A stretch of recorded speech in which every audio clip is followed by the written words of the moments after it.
Okay, I think we're ready to get started. So welcome everyone to today's webinar. And before I hand you over to our presenter today, David Beausang, I just want to give a bit of a breakdown of the audience that are here today. So we have a lot of folks online today. So as you can see by location, we have actually 24% dialing in from the UK and another 22% from the US.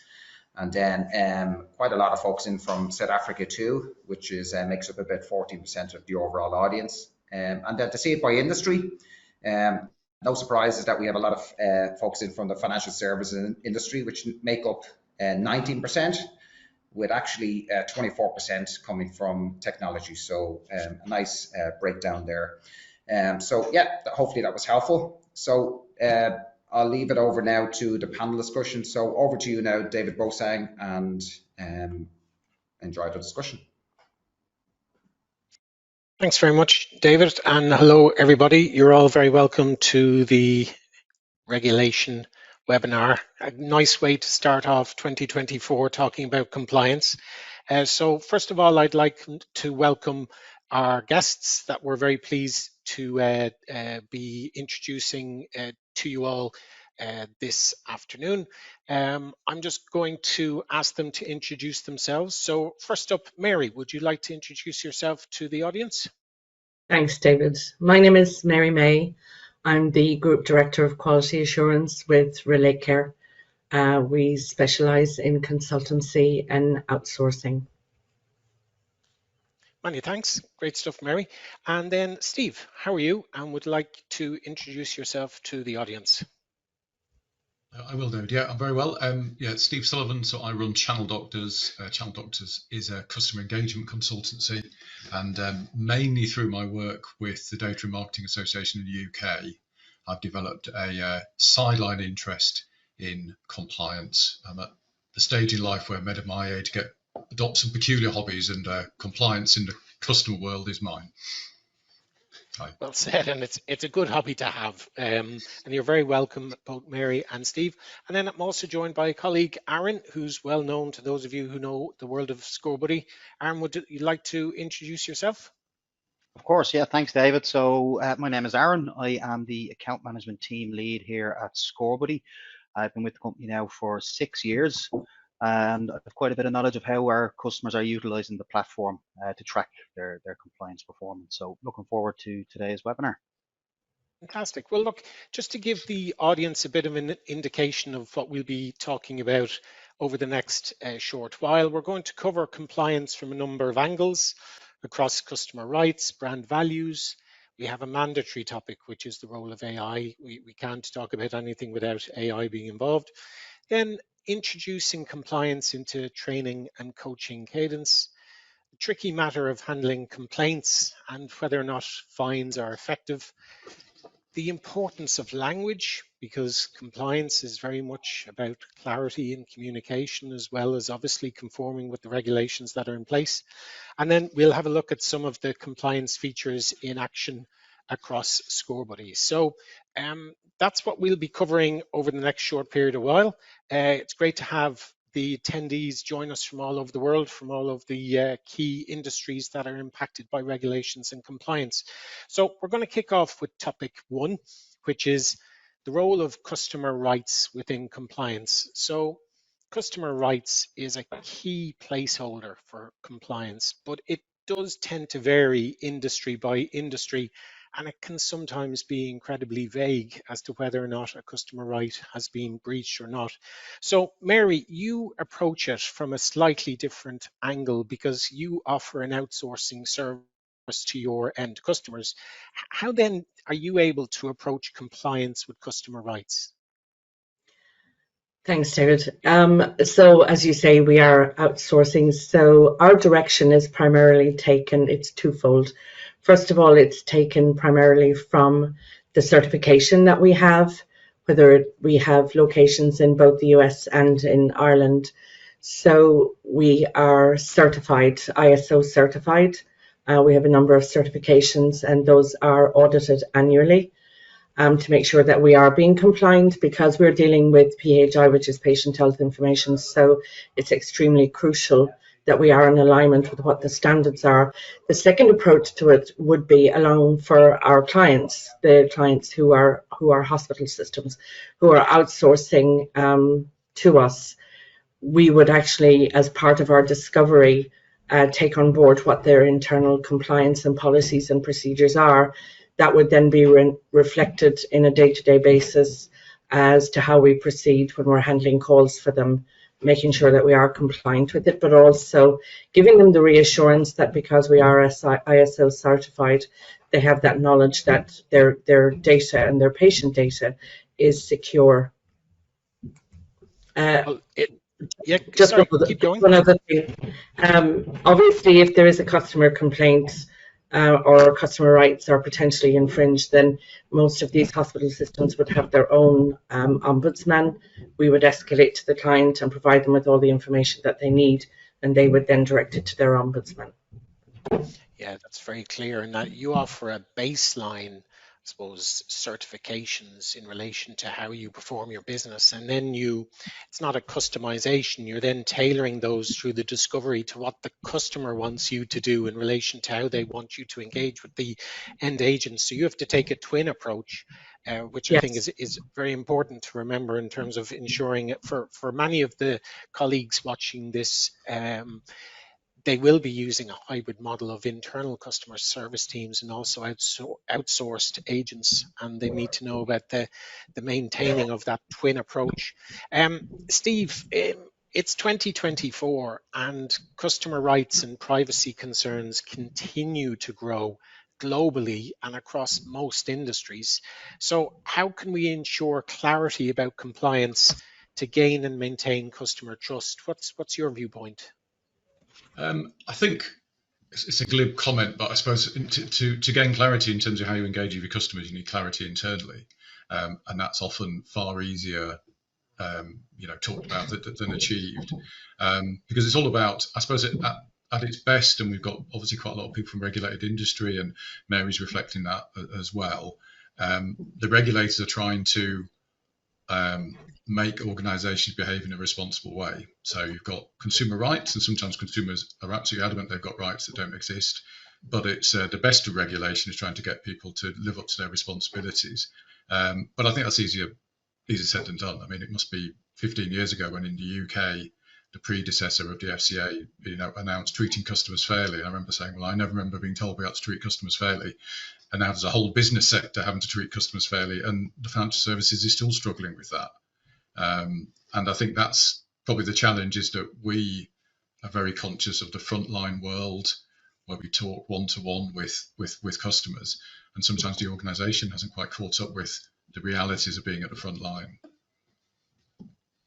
Yeah, well, it's actually that very frontline comment that my thoughts were constructed around regarding customer rights.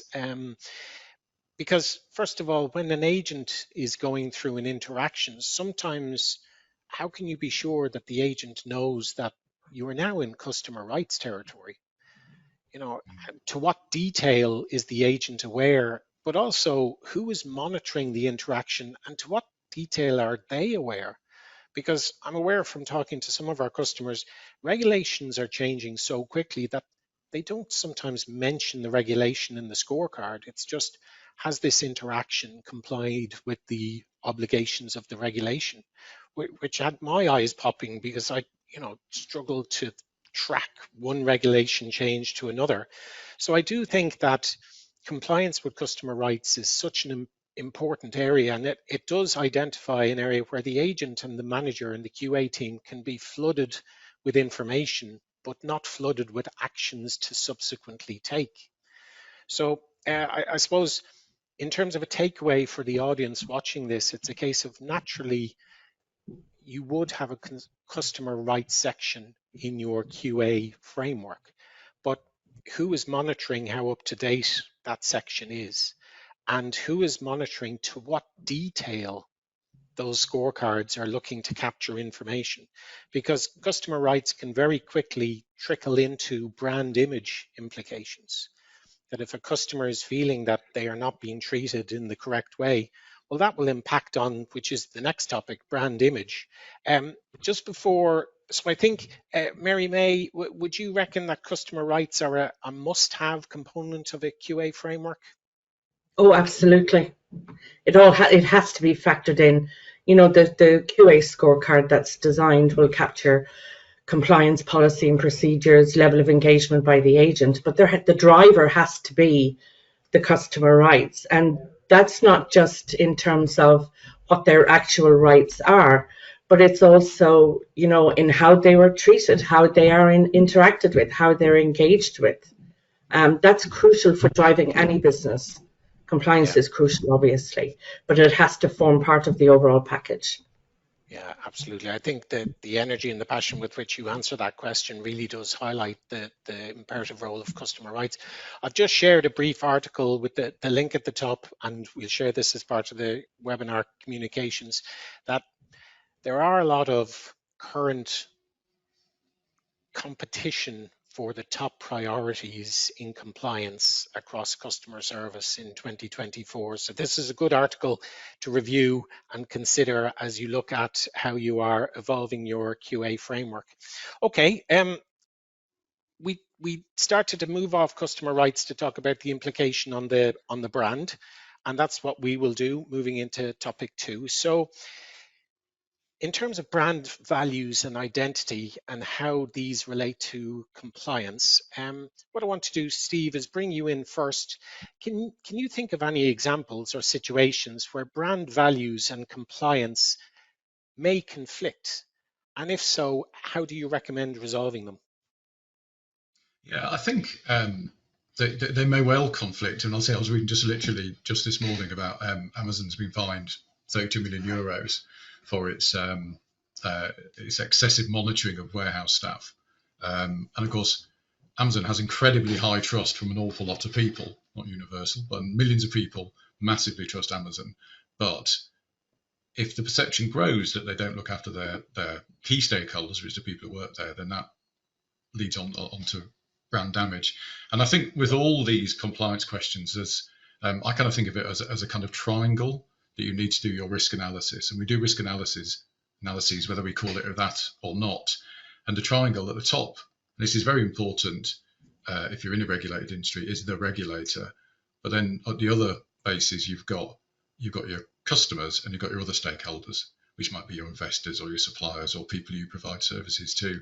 And it's a mistake to think it's all about the regulator, because even in regulated industries, and certainly outside of regulated sectors, the odds of you doing something wrong and being caught and punished by the regulator are actually really quite slim. You can probably get away with not being compliant. But where you might get pressure from, to your point, is customers, if they perceive it as important enough, or they perceive that it is incongruent with your brand. And then, of course, the other stakeholders. So if you want to do business with people, they need to know whether you're compliant. And a lot of servicing, so we've got a lot of outsourcers on, a lot of service providing businesses in reality become compliant because you have to be compliant in order to service your end user customer. And that's how a lot of us learn about compliance, to be honest, if we get thrown a questionnaire that expects things from us. So I'd always come down to it's a risk analysis. You need to do a risk analysis. And where's the threat and where's the risk and where's the opportunity? And just to ask you a follow-up question, how often do you think that risk analysis should be done? I think it has to be embedded, so it kind of happens all the time, which is challenging because there's lots of things we need to do all the time, apparently. You know, running businesses used to be quite easy in the old days, but it's quite difficult now because you have to keep in mind a lot of things perpetually. But what you can't afford to do, and you made the point about the assessment criteria becoming out of date because reality changes and expectations change, is you've got to constantly go back to what's our risk, what's our opportunity. And if you don't bake that into your standard business processes and make it BAU, then you're going to get out of date and you'll get caught out. Well, that's interesting. Now, going across to Mary as a follow-up question, because Mary, obviously you're at the shop floor of delivering a service. So maintaining the brand values and the identity is two-sided. Obviously, you have your own organization and then the organization that you're representing. So how do you align compliance efforts with your own organization's brand values, but also the brand values and identity of your end customers? It is twofold. Obviously, as I said, having the ISO certification, the real certification, and having regular audits is crucial. We also have a compliance team who focus specifically on areas of potential risk. Steve is right, it's the triangle, it's the risk assessment, very, very important. But from that perspective, I think it's the embedding in the organization as a whole, so that everybody has that awareness on a day-to-day basis, that they actually realize how, and the emphasis is placed on the data that you're dealing with. From our perspective, it's PHI, patient health information, which is crucial. Any kind of potential breach at all can really lose to your reputation, but it can also cause significant issues for the organizations that we support and partner with. Well, absolutely. And in terms of a quick share, I want to make at this point, look, we know that breach of compliance and regulations can lead to very expensive implications for organizations, and that'll be a share that we will put across as part of the webinar communications. But we've started off with two fairly easy topics when it comes to compliance. One is compliance with customer rights, which we've all agreed, look, it's a must-have, you have to embed it in, but obviously it's making sure that the agent and the QA team know what the customer rights are, but also managing the perception of the customer as relating to their rights.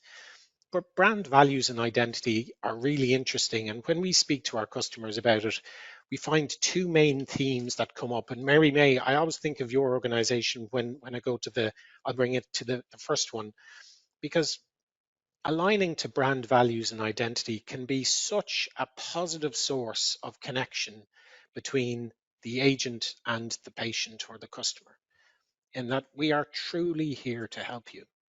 So it's a massively positive experience, but also you want to ensure in different situations that the brand values don't counteract industry guidelines, that the brand values aren't making promises which can't be met, that are not in line with regulations. So I often see brand values being a huge source of strength across retail, healthcare, financial services. It's a great way of boosting CX, great way of keeping your customers happy and reminding them why it's really good to keep coming back to this company to do work with them. So it's definitely a must-have in a QA framework. But I think to your point, Steve, there has to be constant vigilance to ensure that what is espoused in the brand values and identities is aligned with regulations and internal processes to make sure that it doesn't drop the organization into a situation where they're in breach of regulations. So I think brand values is an interesting one, because there's the positive side of it, because you can build such a lovely relationship with your customers and keep them coming back. But also there's the need to ensure that brand values are in line with the regulations. So thanks for your input on that topic. We are now into the mandatory topic of AI. So I would just like to confirm that the script for this section was not written by ChatGPT. This was written by old models. But let's get straight in. And look, Mary, I'll go to you first, because you're very much at the front line, and AI is coming into everything we're doing. So what challenges or specifically ethical considerations do you need to keep in mind when you're bringing AI into your compliance processes? Yeah, there's a number that have to be considered. The advances that have been made in AI are huge, especially in the last couple of years. And what was introduced a couple of years ago is now almost obsolete. But there's a couple of things that need to be borne in mind. Really, there has to be organizational-wide awareness, and that's from the top down. Everybody has to be involved in it. They have to understand what AI is, how its impact. So they also have to understand the ethical approach, why ethics are so important. Finance is a big contributor as well. It's not cheap. It's a significant investment, and organizations want to make sure that they want to get the most bang for their buck. So what a lot of organizations do is they trial it on a pilot program and then look at it to see what their return on investment is. Probably the most crucial part, aside from all of those things I've mentioned, is the data clean. The more diverse sets of data that you have, it increases the risk of exposure. So really strict data protection protocols are crucial. Most AIs are generic off the shelf, which means that it has to be tailored. And when you tailor it, then the algorithm needs to be really vetted from an ethical perspective to make sure that there isn't any bias, that the data you're actually getting is clean data. It's a balancing act to a large extent. Usually, a lot of companies use a third-party vendor because they would have the algorithms already created, which would give the clean data that's tailored specifically to your business. The only thing to mention with that is that that company in itself would need to be audited for legal and ethical compliance as well. The AI algorithms themselves is what's going to drive your data, and that's really where the focus needs to be. And there needs to be ethical audits of any AI system on a regular basis to make sure that it is clean. It's not giving you bias in one direction or another, especially if you have multiple sources of data coming in under the AI system.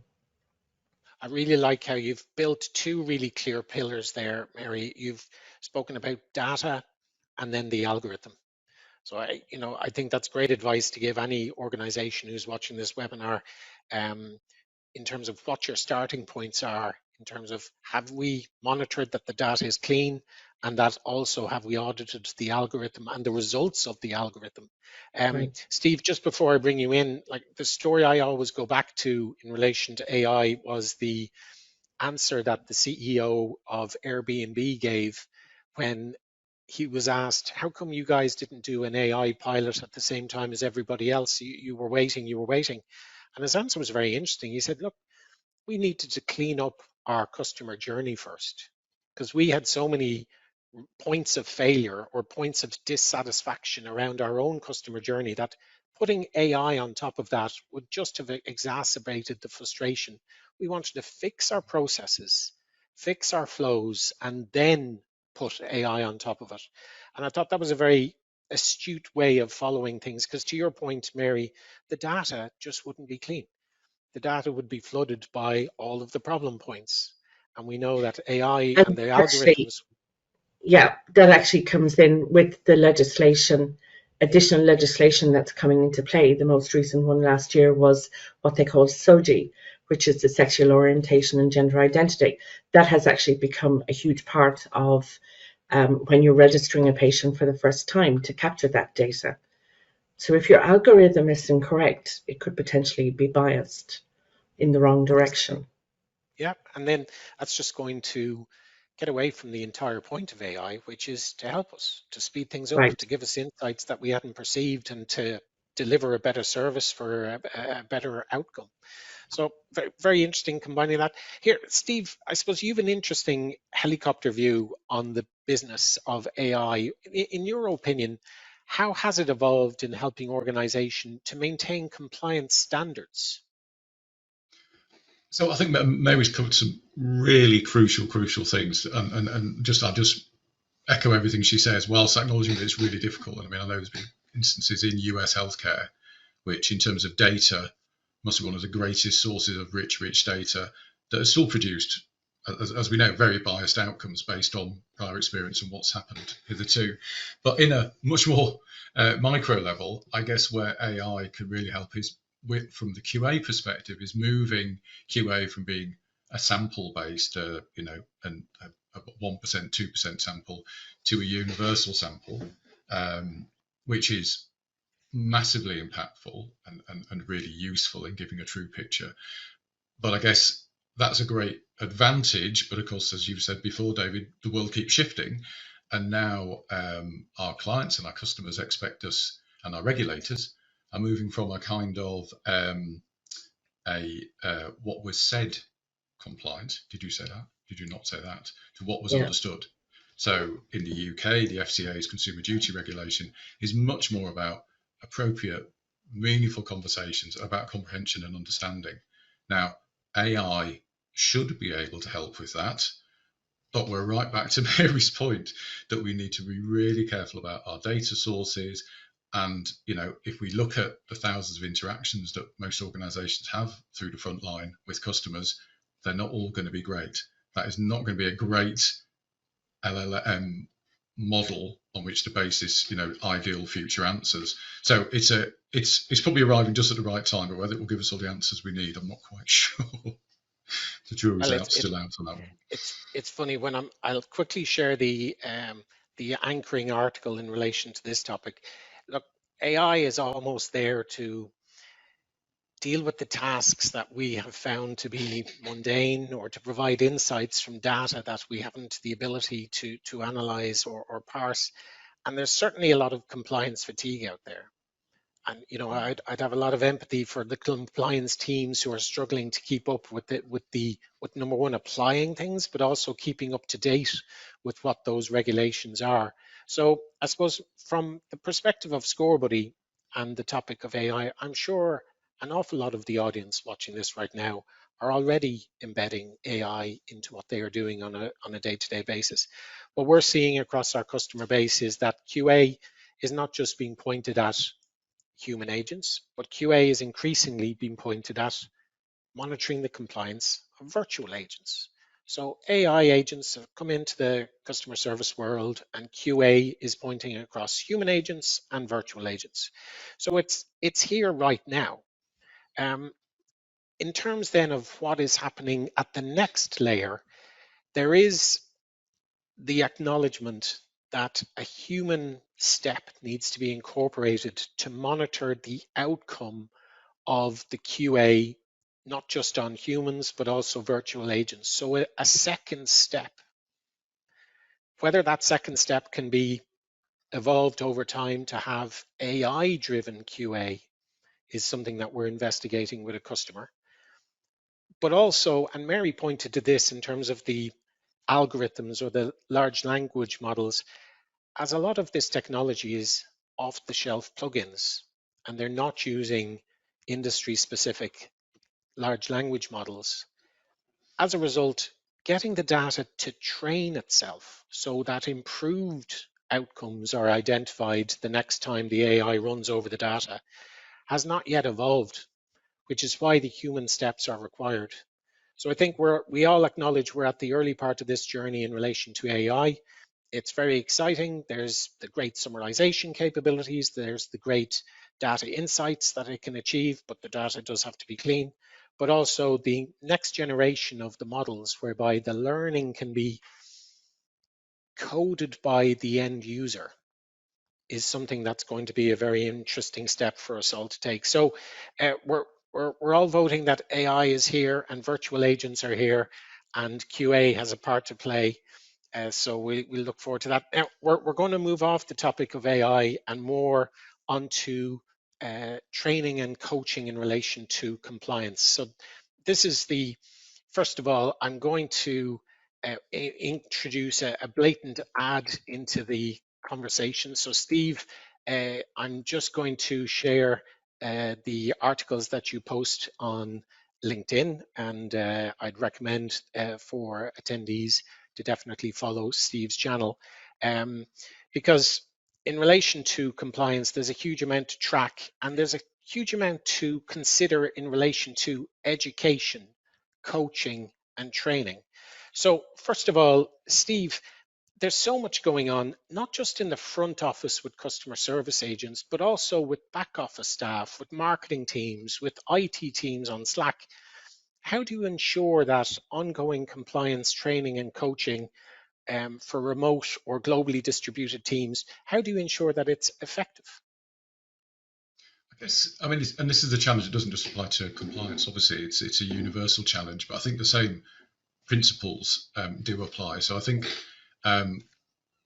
we start from principle basis, which is we should seek to be compliant, and here's why. And then actually baking in compliance thinking is really important, which means it can't be left to the compliance department who were rolled in at the 11th hour. But I think it was really important, and this came home to me when I started my weird journey into compliance, when GDPR was just landing, and looking at sort of training materials for contact centre advisors that were going into schedule this and clause that of GDPR and incredibly legalistic language and arcane discussions. And I was going, no, it needs to be understandable. The great power, I think, of particularly contact centre advisors in the front office and to some extent people in the back office, is that ability to communicate and make the complex explicable. Because let's face it, most people who are talking to contact centres nowadays have got a problem or don't understand something or have forgotten something they weren't interested in. And I think it's really important to not take compliance outside of that skill set. So I think it needs to be understandable, it needs to be built in, and it needs to be as accessible as the best of your other knowledge sources should be, which I guess goes right back to maybe some of the things the Airbnb guy was referring to, that you've got to get clarity in terms of your data and cleanliness in data, but also cleanliness in terms of knowledge, so that when you get hit by a consumer rights type question or a challenge that might come internally from your QA department or from your colleague around are you being compliant, is to have some clarity around that. And I think linked to that, and it sounds like a strange thing to say, is that what you don't want is a situation where the front line is kind of trying to overshoot the organisation. So the front line and the contact centre and related functions can't be more compliant than the organisation is willing to be. Brings us back to my triangle. And oftentimes people get tied in knots because they're being under pressure, often from consumers or the representatives of consumers, and try to almost invent a compliance policy on the fly. And they're not the right people to do it, and nobody will thank them for doing it, but they do it for the best of reasons. So occasionally you see examples of that, which is to be avoided. And as I say, as we move to kind of, if you like, behavioural compliance, it's not a tick box. It's a real coaching challenge. Coaching is really hard, and I think coaching compliance is particularly hard. Yeah, well said. I suppose my follow-up would be, and bringing Mary May in a second, is, look, are your scorecards, which is the raw material against which a colleague is being coached for development, are they in line with what the business believes compliance needs to be? Are the two connected? Mary, you're right at the front line here. What strategies do you feel are effective in training your patient service representatives to adhere to compliance protocols? A lot of the knowledge transfer that's done from our outsourced clients is brought and incorporated into the training. So there's a lot of emphasis placed on both sides of the Atlantic, GDPR in Europe, HIPAA compliance in the States. The other thing that we do is, as part of the training, we actually incorporate QA into the training. We give a high-level overview at the beginning when the training is commencing, and then after the system training and customer service skills training, we actually come in at the end and go through the scorecard that's been designed in conjunction with the client step by step. I also create what I call a call flow, which is, it mirrors the scorecard and places the emphasis. This is important for a number of reasons. Validation is huge for obvious reasons. Because you're dealing with PHI, which has practically everything known about the patient recorded within the medical record. But you also really want to ensure that the emphasis is being placed on it. The call flow will give them the flow of the call, which in turn, if they follow it correctly, will actually keep your average handling time, your AHT, to where it should be. Technically, it doesn't always work that way, as we all know. But particularly in relation to inbound calls are one thing, because you're given the branding, offering assistance. There is an active participant in the patient or caller calling in for something specific. Outbound calls are crucial. That's where the PHI, and that's where compliance is really crucial. If you're making an outbound call, is ensuring that you're verifying that the person you're speaking with is in fact the person you're supposed to be speaking with.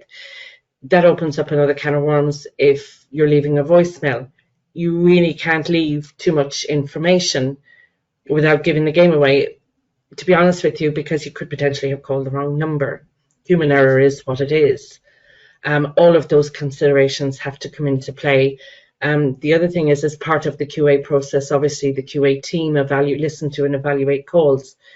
We actually have a partnership with operations and training. It's like a trilogy there where we communicate together what we're hearing, identifying coaching, additional coaching or training, but also our operation leads actually do side-by-sides, not so much in this virtual world anymore, but they also listen to calls for every agent every week, so that it's a marrying approach. It's a strategic approach together. And that will actually help identify before it happens. It helps. It's not going to prevent it, but it will actually help identify any potential problem children, which we all have in call centres, that may need that additional support and coaching and refresher training if needs be to get them on the right path. Now, you've mentioned a very specific situation in terms of inbound and outbound, where the compliance flow can be Right. subtly different and can trip people up. And I can think of one situation which I did encounter where an ombudsman made an inbound call to a customer and revealed information that made the agent feel that they had to engage in the conversation, but Right. in doing so, they had ceased to be compliant, because Yeah. it was an inbound process with a third party. No, that the agent actually had to shut down the conversation and in Yeah. truth go back and start it off from a different track. So you can And be accidentally brought into this right. situation. And it's conversation, because, inherently we don't want to be rude. We don't want to say no if somebody is actively calling in looking for information. That's why the GDPR and HIPAA compliance is crucial, because built into the scorecards that I design is the third party callers. How much information do you capture? How much do they verify? Are they listed as an emergency contact? If they are, then you can actually continue with the call if they're able to verify correctly. But it's at that point, if they don't get past call validation, then you have to shut the call down. Yeah, well said. And people feel that, oh, I don't want to do this because it's not the right Right. thing to do. But it is. Yeah. Okay, and a hot topic there in relation to compliance. So let's go through some rapid topics here. I suppose the bad news is that the topic we're about to go into is about complaints. So are complaints relating to compliance different? So what I'd like to do, Mary May, is to keep you on the microphone for a minute. What best practice do you think customer service and support teams can follow when they're following complaints which are specifically related to compliance? The validation obviously is crucial, but if there is a customer complaint, the communication path that there is between the customer service or scheduling agent and the team lead, those kind of regular touch points and communication, you'll actually have an agent say, I think this one may be a complaint, you may want to listen to the call. Usually, because we train the staff to be aware of what the compliance issues, not just internally, but also for our clients, they have that awareness. If there is a breach, what we tend to do is we monitor all of the interactions relating to that. And then we would escalate to our client. As you say, our situation is slightly different because we don't necessarily handle the in-depth part of it. So we would escalate it to the client, something that we've encountered. We would provide them with transcriptions of the calls. We would give them our analysis of what we perceive happened. We would actually share the calls with them so that they can go in, and normally it's the organization that would handle that in reaching out to the customer then and pointing them in the direction of the ombudsman. Yeah, it's a very clear delineation there. Right. Steve, from your perspective, have you seen any trends in the types of compliance-related complaints so far at the end of 23 or onwards into 24? Probably hard to say it's a definite trend, but I'm sure the kind of ambulance chaser type complainants, who again are not exclusively but most common in the regulated world, they'll be latching onto AI. And it's interesting because we talked about our mandatory topic at some length, but there's various regulations making their way through in the US. The EU has now got the AI bill will be expected to be law by 2025. The UK is still toying around with the idea, but I think a lot of the ambulance chasing type complainants will latch onto AI, and actually the things they're talking about are things that organisations have potentially been doing for decades. Now they've got a new label of AI, and most of those risks to the organisation are all data related. So if you are processing and creating models and personas which will impact on pricing, offers made available to clients and so on, then that's always should have been transparent according to GDPR. This isn't new. You might use a slightly different tool to do it, but a lot of organisations haven't really worked out how to make that transparent. And I think some of the requirements of the AI regulation that's making its way felt is around, and this goes right back to Mary's point about understanding the tools you're using. And that's particularly challenging if they're third-party tools, when a lot of the people in the third parties don't understand how they work themselves. So in terms of complaints, I'd say there's going to be more of that. A lot of organisations, when they get compliance-related complaints, and this is especially actually outside of the regulated industries, tend to think they're just after 100 quid, give them 100 quid and they'll go away. So there's a low-level extortion going on. I think the final point to my mind, which is nothing really about compliance, is that our world is all about demand management and resourcing and timescales and turnarounds. And the one thing you'll see again and again from any regulator who looks at complaints, and you can see this once a quarter in the UK from Ofcom, which looks at telecommunications, is you can very quickly get into that vortex of complaints, that if you don't resolve a complaint, guess what? You get a complaint about your failure to resolve a complaint. In the same way that if we don't answer a contact, people start getting to us on other channels with the same contact and repeat contacts. So some of those operational housekeeping rules apply to complaints just as much as anything else, I think. Yeah, I suppose thanks Steve, what we've seen in our customer base is customers developing a complaint-specific scorecard, particularly for regulations that require the organization to report on how the complaint was actually handled. So in terms of there has to be absolute specifics regarding the steps that have been taken so that they are in line with the regulation and what they're putting in place. But I've no complaints on your answers. We're moving on to the final topics and bring in Aaron shortly on the presentation. So we've spoken about complaints. The other kind of censure or measure relating to compliance is fines. So are fines effective in ensuring compliance? So Steve, simple answer. Do you believe that regulatory fines are an effective deterrent for companies in maintaining compliance? Yes, absolutely. And I've just as of this week, I've got some a basis for saying that, which is NOYB, which is Max Schrems, the troublesome Austrian lawyer who's a data privacy activist. His organisation. Yeah, he's on the webinar. He's on every webinar about compliance. Right. Oh, well, hello, Max. So they've done a big survey of DPOs across Europe, and even the data protection officers are strongly of the view that a fine on an organisation or a peer organisation, when your rivals gets a fine, it does have a massive impact. And just quickly, if I'm talking to people about compliance, if I talk about people like Amex and Honda in the UK having been fined, that's really impactful.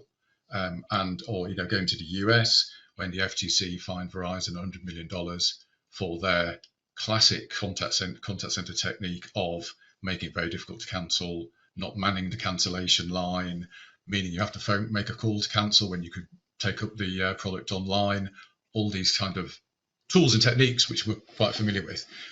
That $100 million fine and all that publicity, I'm sure, had a massive impact. So I'd say that's an unqualified yes. Absolutely. And to my, sorry, you just reminded me, sorry. My friend and yours, Lewis Caulfield, when I was talking about the ICOs, the UK data protection regulators, it doesn't find much, and it's finding less and less over the last couple of years. And she said, well, it's a bit like having a parking attendant who doesn't hand out parking tickets, but nowadays, instead of finding people, gives them advice on how to park better. Doesn't really have the same effect. Yeah, it certainly doesn't. Mary, what do you think in relation to alternative methods or incentives that have emerged? Because obviously we got compliance related fines, but have you encountered any other incentives or methods that have emerged as effective means in encouraging compliance? From RelateCare's perspective, we actually have a compliance management system that we use, which actively engages with every member of staff. If there's any adjustments that are needed to any policies or procedures, it's published. Everybody has to read, everybody has to sign. There's a forum for them to come back and ask questions if they're unsure. It's interesting, yesterday, the 28th of January, was Data Protection Day. So it's kind of always forefront with us. Right now, we're actually, our compliance manager, John, is actually working through a competition for all the staff to take part in. We have changed these 3 recent documents in line of new legislation. Can you identify what they are? And somebody gets a prize. There's many different ways that you can do it. I would say the most crucial is that you have to live it. Compliance has to be lived, which means that the message has to be, and the emphasis has to come from the top down. It can't be just lip service and then we all focus on it if something goes wrong. By setting up our compliance department, it obviously helps us with the ISO audits, but it means on a day-to-day basis, everything is being monitored. Staff are being engaged to make sure that they have full knowledge, refresher training, that type of things. You have to live it. You can't just give it at the beginning when you onboard people and then hope for the best. It has to be a continuous process. And by the sounds of it, and for the benefit of the audience, you've given it a home in terms of the compliance team and then ensuring that it's reaching out to the agents by lots of different touch points. Because my main takeaway was, look, do agents know about the fines that could arise? Do the QA teams know? Does the system flag a topic as potentially impacting upon a fine-related area? So there is a lot of area. Frequently QA programs follow a fine or follow a breach, but there's certainly a method for avoiding them. And the hospital systems themselves actually have their own compliance department, so much so that if you think about it, medical record with all the information that's in there, they will actually find specific departments if a duplicate MRN is created. So they do have their own internal checks and balances because everything has to be reported. Anything to do with PHI or patient health has to be reported intermittently for them to get accreditation. So they take it very seriously as well. Absolutely, and rightly so. So to avoid a fine for overrunning, I'm going to say, Steve, thank you so much for your input. Mary, thank you very much. And I'm going to introduce Aaron at this point, who's not going to sing a song, despite his shirt. Oh, no. But Aaron, you're going to show us compliance in action. So over to you and for this last part of the show. Thanks, David. So look, I'm going to spend just a couple of minutes giving you a whistle-stop tour of some of the capabilities of Scorebody's platform in terms of tracking compliance, flagging potential risks, and then reporting on that. I think we all know that trying to create processes that would capture this occurring in interactions can be a daunting task.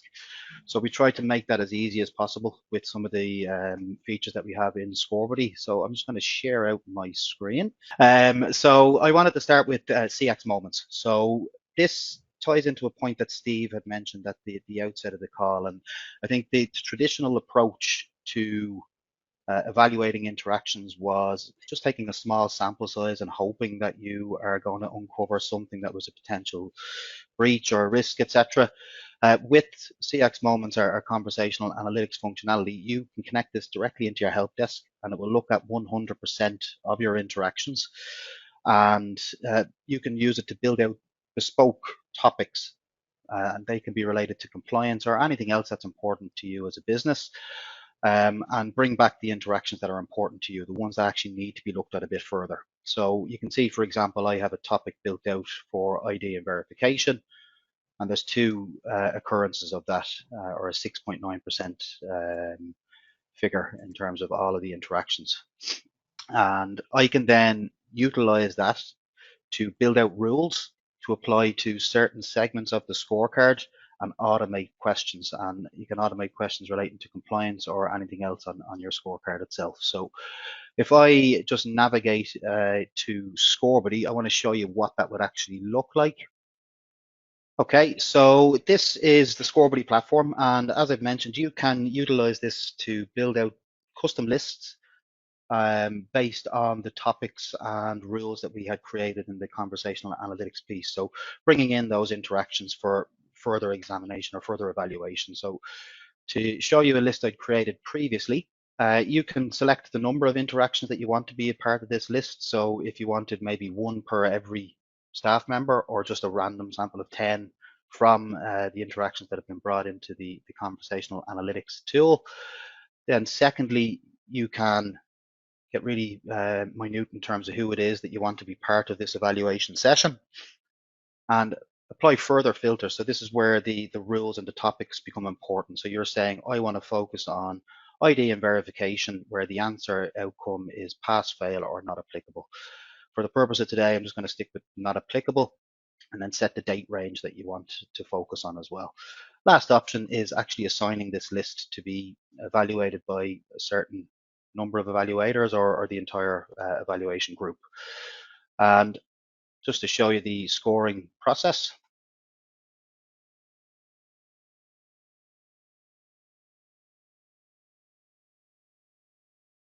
You see you now have a list of interactions ready for scoring. So we'll start with this one.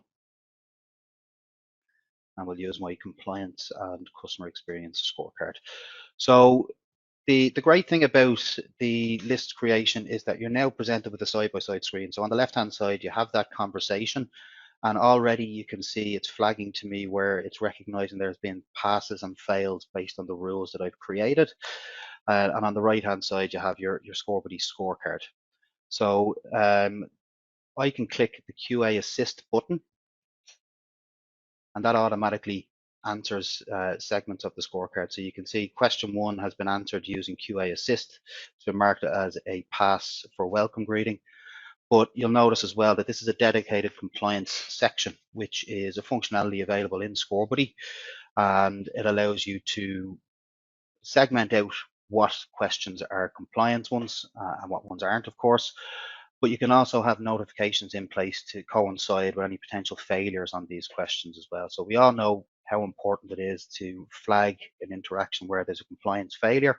So you could have a list of email addresses outlined that are notified every time that happens. As well as that, you'll see a button alongside the question titled Add to Coaching. And again, this ties into a point that we discussed earlier. How do you coach compliance? This is a way of doing it within Scorebuddy. You can tag specific questions to be added to a coaching session as soon as you finish the scoring process. And then once you save the score, again, you have the option to notify individual employees or create a coaching session. So I'm just going to move on now to the reporting side of things. So we do have some dedicated compliance reports in our analytics section. And it's just a very quick way of having an overview of how you're performing as an organization on your compliance section. So straight away, I can see for customer support, there's a 61.54% pass rate, 38% fail rate. That's quite worrying figures, but you can drill down into the detail behind that. So if I want to actually have a look at where those failures occurred, straight away it's flagging those interactions where there's been a compliance failure. And finally, these are the pre-built compliance reports, but we also have Scorebuddy BI, which is one of our newest modules that we've released, and it allows you to build out your own custom reports. So if you have bespoke requirements from a compliance reporting perspective, this tool will give you the ability to do that. And here's one I had made earlier. So you can see I've built out a custom report that shows me how I'm performing on critical fail questions. It's showing me comparisons versus the previous week. I can toggle between different date ranges all on the one page. Below, I can see section performance for compliance, and I can go into more detail on that by just clicking the plus icon, and it shows me what questions are applied to that particular section. On the right-hand side, I can see, again, compliance trend. If I want to look at the detail on it, just click the plus sign and it will show me how I'm performing on the single questions within those sections. And a really important part of compliance reporting and compliance tracking in QA is root cause analysis. So if there are failures happening, you want to know why they're happening. And you can see your root cause analysis performance along the bottom here. So that was just a very quick view of our compliance functionality in Scorebuddy, and happy to answer any questions that anybody might have. Just feel free to get in touch with me afterwards. That's super. Thanks very much, Aaron. Okay, so we've just come to the end of the webinar. I just want to thank everyone for registering and attending today. I hope you all found it as interesting as I did. Mary and Steve, thanks very much for your valued contributions to the discussion. And also your time that you have dedicated leading up to this webinar. David, thanks for leading the panel discussion, really interesting. We just got about enough time to fit everything in. And Aaron, again, thanks for that wonderful demo there, and definitely reach out to Aaron and the team here if you have any additional questions. So again, thanks everyone again, and have a great day. Talk to you all soon. Bye-bye. Thanks everybody. Bye-bye. Bye.